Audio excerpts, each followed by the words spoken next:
The Ferris wheel in Pripyat was ready to open on May 1st, 1986. It was tested, painted, installed. It never carried a single paying rider. In northern Ukraine, near the border of Belarus, there is a Ferris wheel that was never meant to be abandoned. It stands above a quiet clearing. Yellow gondolas hang motionless in the air. The metal frame rises against a pale sky. This is the Pripyat Amusement Park. It was scheduled to open on May 1st, 1986. May Day, a public holiday in the Soviet Union. The opening was meant to be symbolic, a gift to the residents of Pripyat, a celebration of youth, community, and progress. But the Ferris wheel never carried a single paying rider. The bumper cars never filled with families. The park never opened. Because 5 days before May Day, something happened just 3 kilometers away. If you're drawn to stories where history paused mid-sentence, hit that subscribe button. On April 26, 1986, Reactor Number 4 at the Chernobyl Nuclear Power Plant exploded. The explosion occurred at 1:23 a.m. It was not visible from the amusement park. There was no immediate understanding of scale. Inside the city of Pripyat, life continued at first. Pripyat was a planned city, built in 1970 to house workers for the Chernobyl plant. It was modern by Soviet standards. Wide streets, apartment blocks, schools, hospitals, a population of nearly 50,000 people, many of them young families. The amusement park was part of that vision. It symbolized optimism, forward motion, a city built for the future. On the morning of April 26th, residents were not immediately told what had occurred. There was confusion, radio silence, children played outside, weddings were held, fishing trips continued along the Pripyat River, but radiation was already spreading, invisible, odorless, unseen. Firefighters responded to the reactor explosion without protective suits. They climbed onto the roof. They stood in graphite fragments. They did not yet understand the danger. Within hours, radiation levels in Pripyat were rising, but public evacuation did not begin immediately. Officials hesitated. Information moved slowly. It was not until April 27th, more than 36 hours after the explosion, that buses arrived. Residents were told evacuation would be temporary, 3 days, bring essential documents, some food, clothing. Pets were left behind, furniture remained in apartments, toys were left on beds. The amusement park was ready, paint fresh, rides installed. The Ferris wheel had reportedly completed test rotations. There are accounts that it may have briefly opened on April 27th to distract residents before evacuation. But whether or not tickets were sold, the reality remains: the park never officially opened. By the afternoon of April 27th, Pripyat was empty. Nearly 50,000 residents boarded buses. They believed they would return soon. They never did. Radiation levels around Reactor 4 were catastrophic. The reactor core had melted. A graphite fire burned for days. A massive exclusion zone was established, approximately 30 kilometers in radius. Pripyat fell within that zone. Military checkpoints surrounded the area. The city became inaccessible. Nature began its slow reclamation. The Ferris wheel remained standing, bright yellow against the trees. But no one came. In the weeks that followed, cleanup operations intensified. Liquidators, hundreds of thousands of workers, were brought in to contain the disaster. Concrete was poured. A sarcophagus was constructed around the destroyed reactor. Radiation monitoring continued. Inside Pripyat, radiation levels varied by location. Some areas became relatively safer over time. Others remained heavily contaminated. The amusement park sat in silence. Wind moved through the metal framework. Leaves gathered beneath the bumper car pavilion. Rain fell against ride platforms. Seasons changed. Without maintenance, paint began to fade. Metal began to oxidize. Trees pushed through cracked pavement. The absence of people became the defining feature of the space.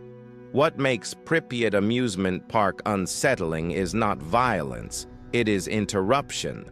The Ferris wheel stands as a symbol of an event that did not happen, a celebration scheduled, a holiday prepared, a gathering expected, and then canceled by disaster.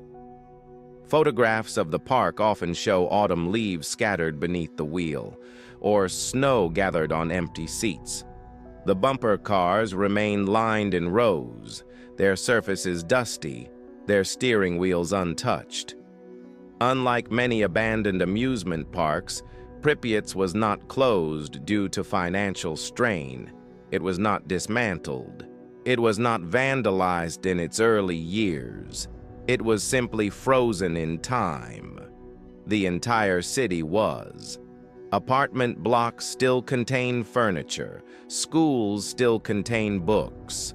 Hospital beds remain in place. And in the center of it all, the Ferris wheel waits. In 2016, the new safe confinement structure was placed over the reactor, a massive steel arch, engineered to contain radiation for decades. It is visible from certain vantage points near Pripyat. The reactor remains dangerous. The city remains within the exclusion zone. But controlled tourism has been permitted in recent years. Guided tours enter Pripyat under supervision. Visitors walk through the amusement park. They stand beneath the Ferris wheel. They photograph it. The wheel does not move. It has not moved in decades. Radiation levels in the park area are generally lower than near the reactor itself, but contamination still exists. Soil can contain hot spots. Metal can retain particles. Visitors are instructed not to sit, not to touch unnecessarily, not to remove objects. The park remains intact largely because it cannot be easily dismantled. Demolition would require complex contamination protocols, and so it stands, weathered, photographed, studied. The story of Pripyat Amusement Park is inseparable from Chernobyl. It is not a haunted place in the traditional sense. It is a historical marker, a monument to miscalculation, a reminder of technological failure. The explosion at Reactor 4 was the result of a flawed reactor design combined with operator error during a safety test. A test meant to improve safety. Instead, it triggered catastrophe. 31 deaths were officially reported in the immediate aftermath. Long-term health effects remain debated. Thousands of thyroid cancer cases have been linked to radioactive iodine exposure. The full human cost is complex. The amusement park did not cause the disaster, but it became its most photographed symbol because it represents what was expected: joy, movement, noise. Instead, it offers stillness, silence, absence. When people see images of the Ferris wheel, they often assume it once operated normally, that it was lively before being abandoned, but that is not accurate. It was completed, ready, tested, but it never lived. It was built for children who never rode it, for families who never queued, for music that never played. In the decades since 1986, wildlife has returned to the exclusion zone. Wolves roam through forests, birds nest in apartment balconies, plants overtake concrete. Nature does not recognize evacuation orders. It continues. The Ferris wheel stands among trees now taller than they were in 1986. Time did not stop. People did. The residents of Pripyat were permanently relocated. Many settled in other Ukrainian cities, some in Slavutych, a new city built to house former workers, but they never returned to their apartments. The amusement park remains part of their memory, an opening day that never arrived. There is no final dramatic collapse in this story, no demolition sequence, no fiery ending, just endurance. The wheel continues to stand. Rust advances slowly, paint fades, metal weakens, but the structure persists. It exists not as entertainment, but as evidence. Evidence of a moment when celebration was replaced by evacuation, when progress collided with failure, when a city prepared for May Day instead boarded buses in silence. The Ferris wheel in Pripyat has become one of the most recognized images of the 20th century's technological disasters. Not because it caused harm, but because it symbolizes interruption, a future imagined, and then withdrawn. It never opened, it never closed, it simply waited, and then was left behind. The question that lingers is not whether the park will ever reopen. It will not. The question is quieter.